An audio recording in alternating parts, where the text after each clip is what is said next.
Welcome to Activity 8.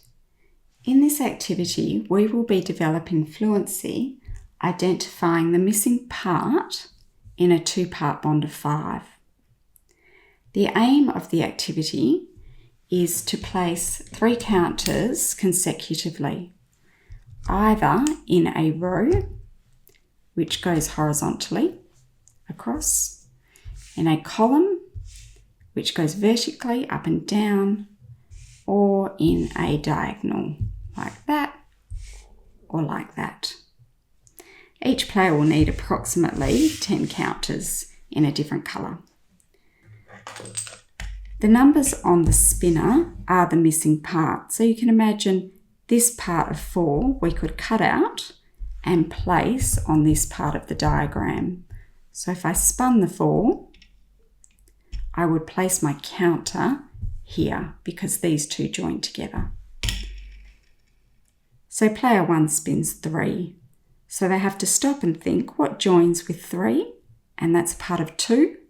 So I could place my counter. I'm going to place it here, and I would say 2 and 3 is 5. Player 2's turn. They spin a 1. They stop and they think what joins with 1. It's a 4. So they place their counter looking, and they know that the 1 would fit there with the 4, and they say 4 and 1 is 5. They could also say 1 and 4 is 5. I've put it there to block that move. If you need some additional help when you spin, let's say for example we spun a 2. You can use your frame. You know the hole is 5.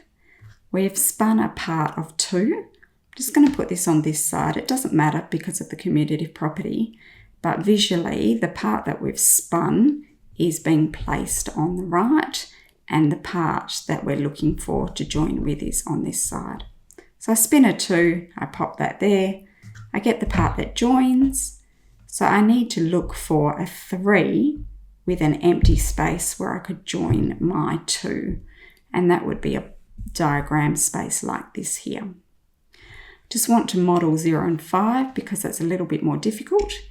If we spin the 5, we place, this is my hole, the next row is my parts. I spin a part of 5, so I have to look for a part that has 0 to join. So that would be there, 0, and I join my 5.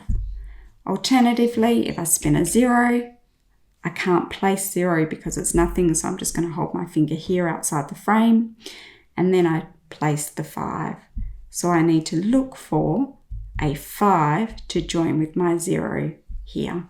And I would say 5 and 0 is 5, or 0 and 5 is 5.